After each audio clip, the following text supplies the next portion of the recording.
like a Hellcat.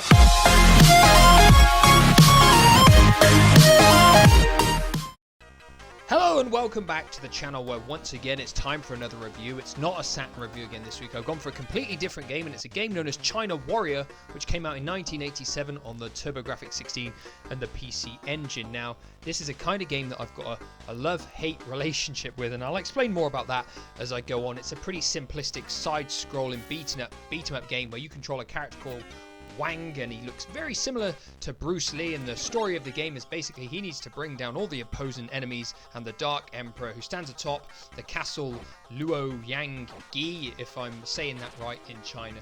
That is the story. It is pretty simplistic stuff.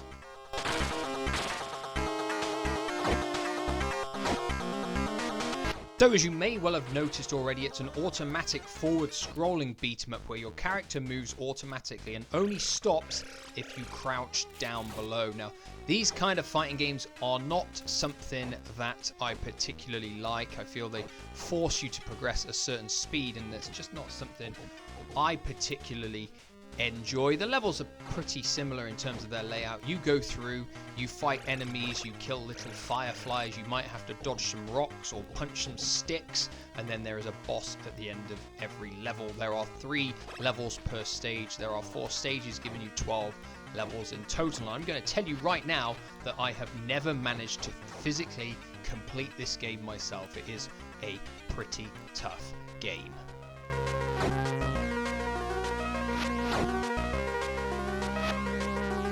So, like I always do, I'm going to apply our same principles for my Saturn and Dreamcast reviews and turn them on here with how the game looks, how it plays, how it sounds, what kind of lifespan you can expect to get from it, and is it worth playing today. Now, in the looks department, I would say there's one good thing, and that's the main character. He looks pretty good. I think he's fairly detailed, and he actually looks quite impressive. He's big, he's chunky. Similar to the boss characters, they look reasonably good as well. Now, nearly all other enemies in the game are very repetitive and basic looking. The monks that just move across the screen, not even doing an attack, they just walk into you. They look terrible. You get some very basic rocks rolling across the screen. You get some knives perhaps flying at you on levels, rocks here and there, little flies that can kill you as well. There really isn't anything that impressive. The backgrounds are not particularly impressive too. It's not a particularly smooth running game either. I genuinely don't think it's that impressive in the looks department.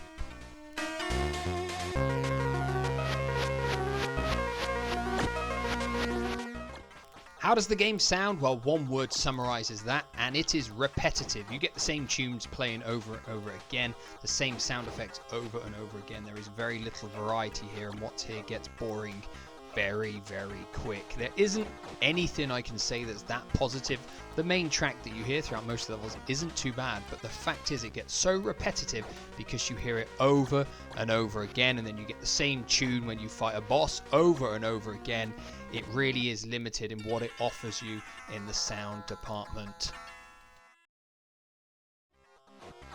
Moving on to how it plays, and it is very simplistic. You've got a health bar at the top of the screen. You can collect power-ups to increase that. You have a high score, and every so often, if you reach a certain target, you'll get an extra life. In terms of the way it plays, you've got a punch button, you've got a kick button. If you press up, you jump. If you press the kick button whilst you jump, you do a jumping kick. If you press the punch button whilst you're crouching, you'll do a crouching punch.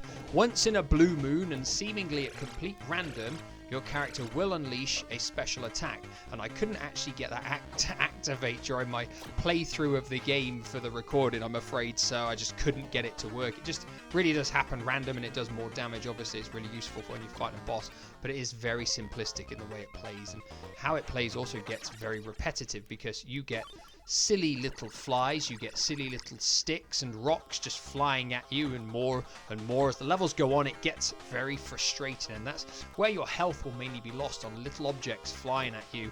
And it is very bizarre when you see your character get killed by a rock rolling across the floor. The enemies are pretty repetitive as well. There's nothing special about any of them, and they all have the same pattern. Some of them just walk into you, some of them will stop, then carry on walking. Some of them take multiple hits to defeat. Obviously, when you get to the end of a level, you will fight a boss. Some of them are just reskins from bosses from previous levels.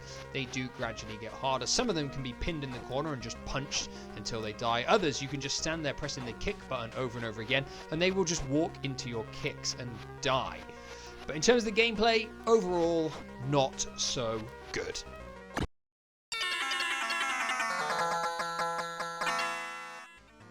So what kind of lifespan has the game got? Well, I've said it's got 12 levels. Each level probably takes 2 or 3 minutes to complete. I mean, that's not really a long game, maybe half an hour if you can do it from start to finish. Like I said, I've not actually managed to complete this game ever, and usually I will turn it off in frustration when I die from a random knife or a stick or a rock rolling on the screen. It does get frustrating, there's no denying that, and that is also one of the reasons it makes you want to pick it up at random and give it a go, because you think, I'm going to try and do this game one more time, and inevitably you die. But that really is where the lifespan comes into play. It's a question of sometimes you will want to just give this game a go at random, even though it's bad. It doesn't play that great, it doesn't look that great, it sounds repetitive, but there's this burning feeling inside of me that I want to complete this game at some point in time, and I'm sure I will eventually do it, but as of yet I have not managed to do so.